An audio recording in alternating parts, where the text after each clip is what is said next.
নমস্কার বন্ধুরা, শ্রাবণী রান্নাঘরে আপনাদের সবাইকে স্বাগত জানিয়ে আমি প্রতিদিনের মতো আবারও আজকের একটা রান্নার ভিডিও নিয়ে আপনাদের সামনে চলে এসেছি। আজকের আমি আপনাদের সজনে ডাঁটা, আলু আর চিংড়ি মাছ দিয়ে একটা রেসিপি বানিয়ে দেখাবো। আশা করি আপনাদের ভালো লাগবে। তার জন্য কিন্তু আমার পুরো ভিডিওটা আপনাদের দেখতে হবে। আর দেখা শুরু করার আগে একটা লাইক দেবেন, ভিডিওটা সম্পূর্ণ দেখে সুন্দর একটা কমেন্ট করবেন আর শেয়ার করতে ভুলবেন না। তাহলে চলুন আজকের আমি এই রেসিপিটা কিভাবে বানাচ্ছি সেটা আপনারা একবার দেখে নিন। রান্নাটা করার জন্য প্রথমে আমি এখানে দেখুন চিংড়ি মাছটাকে খুব ভালোভাবে ছাড়িয়ে ধুয়ে পরিষ্কার করে নিয়েছি। আর এটা কিন্তু প্রথমে খুব ভালোভাবে ধুয়ে পরিষ্কার করে নিতে হবে। এবার আমি এর মধ্যে দিয়ে দেব দেখুন নুন। এখানে কিন্তু আন্দাজ মতো নুন দিয়ে দিলাম। আর দেব আমি এখানে হলুদের গুঁড়ো। নুন আর হলুদ গুঁড়ো দিয়ে খুব ভালোভাবে কিন্তু মাছগুলো মাখিয়ে নিতে হবে। এইভাবে কিন্তু পুরো মাছগুলো আমি নুন হলুদ দিয়ে মাখিয়ে 5 মিনিট মতো এইভাবে রেখে দেব। মাছের মধ্যে নুন হলুদ মাখিয়ে 5 মিনিট মতো রেস্টে রেখে দিয়েছি। আর অন্যদিকে এখানে দেখুন গ্যাসটা অন করে একটা কড়া বসিয়ে দিয়েছি। এবারে আমি কড়ার মধ্যে দিয়ে দিচ্ছি সর্ষের তেল। এখানে কিন্তু কড়ার মধ্যে প্রথমে অল্প একটু সর্ষের তেল দিয়ে দিলাম। দিয়ে তেলটাকে প্রথমে খুব ভালোভাবে একটু গরম করে নেব। তেলটাকে কিন্তু প্রথমে খুব ভালোভাবে একটু গরম করে নিতে হবে। আর আমি প্রতিদিনের মতো আপনাদের একটা কথাই বলবো যে প্লিজ আমার ভিডিওটা আপনারা টেনে টেনে দেখবেন না, পুরো ভিডিওটা দেখুন। আশা করি আপনাদের ভালো লাগবে। দেখুন আমাকে কিন্তু প্রথমে তেলটা একটু ভালোভাবে গরম করে নিতে হবে। তেলটা আমার এখানে খুব ভালোভাবে গরম হয়ে গেছে। তেলটা খুব ভালোভাবে গরম করে নিয়েছি। এইবারে আমি এই তেলের মধ্যে দিয়ে দেব প্রথমে আলু আর সজনে ডাঁটাটা। আলু আর সজনে ডাঁটাটা আমি একসঙ্গেই তেলের মধ্যে দিয়ে দিচ্ছি। দিয়ে প্রথমে এই সবজিটা ভেজে নিতে হবে। সবজিটা কিন্তু প্রথমে এইভাবে একটু লাল করে ভেজে নেব। সবজিটা ভাজার সময় আমি এখানে অল্প সামান্য একটু নুন দিয়ে দেব। আর দেব আমি এখানে অল্প সামান্য একটু হলুদের গুঁড়ো দিয়ে এই সবজিটা কিন্তু খুব ভালোভাবে একটু ভেজে নিতে হবে। আর আমার চ্যানেলের নতুন বন্ধু, পুরনো বন্ধু সবাইকেই বলছি আমার তরফ থেকে অনেক অনেক ভালোবাসা।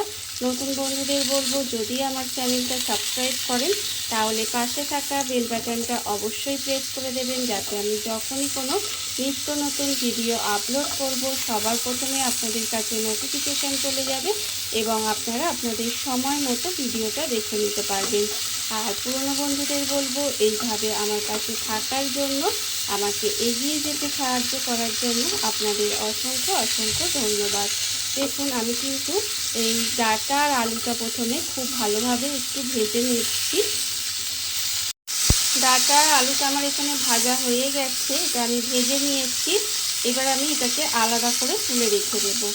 এই ডাঁটা আর আলুটা আলাদা করে তুলে রেখে দিতে হবে। ডাঁটা আর আলুটা আমি আলাদা করে তুলে রেখে দিয়েছি। এবার এই কড়ার মধ্যেই দিয়ে দেব রান্নার জন্য সর্ষের তেল। সর্ষের তেল দিয়ে দিলাম। দিয়ে তেলটাকে আবারও খুব ভালোভাবে একটু গরম করে নেব। তেলটা আমার এখানে গরম হয়ে গেছে। এইবারে আমি তেলের মধ্যে দিয়ে দেব যে চিংড়ি মাছগুলো আমি আগে থেকে নুন হলুদ মাখিয়ে রেখেছিলাম, সেই চিংড়ি মাছগুলো কিন্তু এখানে দিয়ে দিচ্ছি।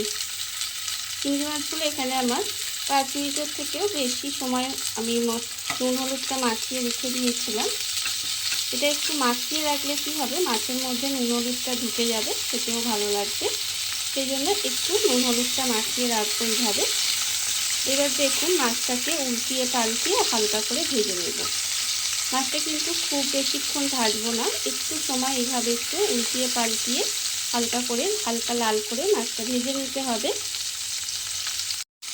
মাছগুলো আমি উল্টিয়ে পাল্টিয়ে হালকা করে ভেজে নিয়েছি। খুব বেশি কিন্তু সময় ধরে ভাজিনি, তাহলে শক্ত হয়ে যাবে। আর এটা আমার ভাজা হয়ে গেছে। এবারে মাছগুলোকে আমি আলাদা করে তুলে রেখে দেব। মাছগুলো আমি আলাদা করে তুলে রেখে দিয়েছি। এবার এই তেলের মধ্যে রান্নাটা করব, তার জন্য প্রথমে দিয়ে দেব অল্প সামান্য একটু গোটা জিরে ফোড়ন। ফোড়নে অল্প একটু গোটা জিরে দিয়ে দিলাম। দিয়ে ফোড়নটাকে খুব ভালোভাবে একটু ভেজে নেব। ফোড়নটা কিন্তু একটু লাল করে ভেজে নিতে হবে। আর যখন দেখবেন ফোড়নটা ভাজা হয়ে গেছে, ফোড়ন থেকে একটা সুন্দর একটা গন্ধ বেরোচ্ছে, তখন আমি এর মধ্যে দিয়ে দেব পেঁয়াজ কুচি। এখানে কিন্তু একটা মাঝারি সাইজের পেঁয়াজকে এইভাবে একটু কুচি করে রেখেছি, সেই পেঁয়াজটা এর মধ্যে দিয়ে দিলাম। পেঁয়াজটা দিয়ে পেঁয়াজটা কিন্তু প্রথমে একটু লাল করে ভেজে নেব। ভীষণই সহজ একটা রান্না, অথচ খেতে কিন্তু ভীষণই সুন্দর হয়। প্রচণ্ড গরমে এরকম যদি হালকা রান্না, খুব কম উপকরণে বাড়িতে থাকা খুব কম মশলায় যদি এরকম হালকা একটা রান্না থাকে, তাহলে আমার মনে হয় সবারই ভীষণ পছন্দ হবে। দেখুন, আর এই রান্নাটা কিন্তু গরমের পক্ষে একেবারে পারফেক্ট রান্না। এইবারে পেঁয়াজটাকে দেখুন এইভাবে একটু ভেজে নিতে হবে। পেঁয়াজটা আমার এখানে লাল করে ভাজা হয়ে গেছে, পেঁয়াজটা আমি এখানে লাল করে ভেজে নিয়েছি। এইবার আমি এর মধ্যে দিয়ে দেব আদা আর রসুন। আমি এখানে থেতো করে রেখেছিলাম, সেই থেতো করা আদা রসুনটা এর মধ্যে দিয়ে দিলাম। আদা রসুনটা বাটাও কিন্তু আপনারা দিতে পারেন। এইবারে দেখুন এই মশলাটা দিয়েও কিন্তু একটু সময় এসব কষিয়ে নেব, যাতে এর যে একটা কাঁচা গন্ধ আছে সেটা চলে যায়। তবে খুব বেশি সময় কষানোর কিন্তু দরকার নেই, জাস্ট একটু সময় এটাকে এই মশলার সঙ্গে মানে পেঁয়াজের সঙ্গে তেলের মধ্যে একটু কষিয়ে নিলেই হবে। দেখুন এর কিন্তু কাঁচা গন্ধটা চলে গেছে।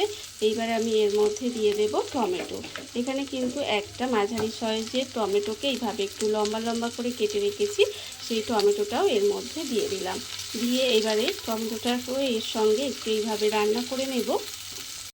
টমেটোটাকেও এর মধ্যে দিয়ে একটু সময় রান্না করে নিয়েছি। এইবারে আমি এর মধ্যে দিয়ে দেব গুঁড়ো মশলাগুলো। গুঁড়ো মশলার মধ্যে এখানে আছে আন্দাজ মতো নুন, আর দেব আমি এখানে হলুদের গুঁড়ো।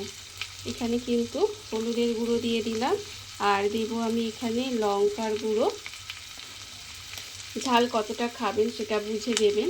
আর দেব এর মধ্যে জিরের গুঁড়ো দিয়ে এবার অল্প সামান্য একটু জল দিয়ে দেব।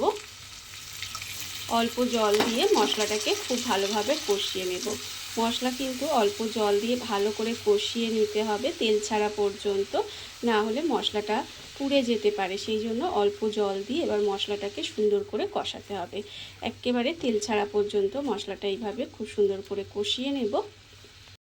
মশলাটা আমি এখানে খুব ভালোভাবে কষিয়ে নিচ্ছি। দেখুন মশলা থেকে আস্তে আস্তে কিন্তু তেলটাও ছেড়ে দিচ্ছে। এইবার আমি এর মধ্যে দিয়ে দেব অল্প সামান্য একটু 2-4 দানা চিনি।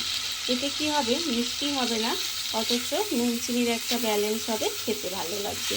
দেখুন মশলা কিন্তু আমার এখানে কষানো হয়ে গেছে, তেলটাও কিন্তু ছেড়ে দিয়েছে। যখন দেখবেন এইভাবে মশলাটা কষানো হয়ে গেছে, তখন আমি এর মধ্যে দিয়ে দেব এই যে সজনে ডাঁটা আর আলুটা ভেজে রেখেছিলাম আগে থেকে, সেই ভাজা সজনে ডাঁটা আর আলুটা এর মধ্যে দিয়ে দিলাম।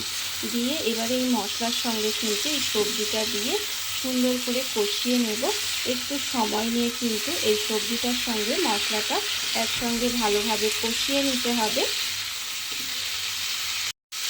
সবজিটা দিয়ে আমি এখানে খুব ভালোভাবে কষিয়ে নিয়েছি, আর এটা আমার কষানো হয়ে গেছে। এবার আমি এর মধ্যে দিয়ে দেব জল। এখানে কিন্তু পরিমাণ মতো আমি জলটা দিয়ে দেব। দেখুন সবজিটা সেদ্ধ হবে আর একটু ঝোলঝোল থাকবে, সেরকম আমি এখানে জল দিয়ে দিলাম।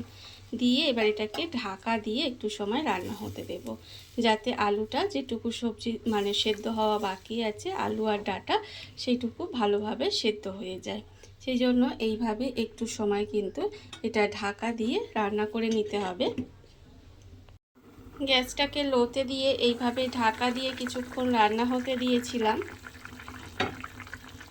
এর ফলে আপনাদের দেখাচ্ছি, দেখুন ডাঁটা তো সেদ্ধ হয়েই গেছে, আর আলুও কিন্তু আমার এখানে সেদ্ধ হয়ে গেছে। দেখুন আলু সেদ্ধ হয়ে গেছে।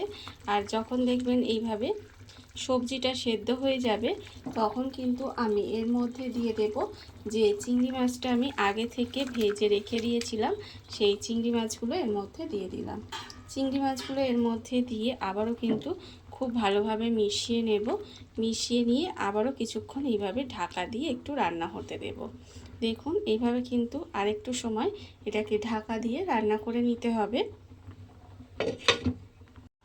চিংড়ি মাছটা দিয়ে ঢাকা দিয়ে কিন্তু আমি আরও কিছুক্ষণ এইভাবে রান্না হতে দিয়েছিলাম।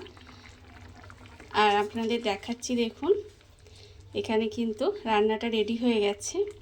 আপনারাই বলুন যে এরকম যদি একটা চিংড়ি মাছ দিয়ে আলু দিয়ে সজনে ডাঁটা দিয়ে এরকম পাতলা একটা ঝোলের যদি রেসিপি থাকে, তাহলে আমার মনে হয় গরম ভাতের সঙ্গে আর কিছুই লাগবে না। দেখুন আমার এখানে রেসিপিটা রেডি হয়ে গেছে। এইবারে আমি গ্যাসটা অফ করে দেব আর আপনাদের পরিবেশন করে দেখাবো ঠিক কেমন হলো।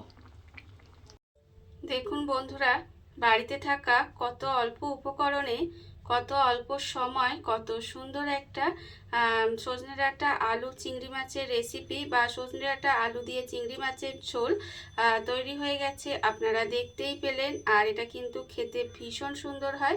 এইভাবে আপনারাও একদিন হলেও বাড়িতে বানিয়ে দেখতে পারেন।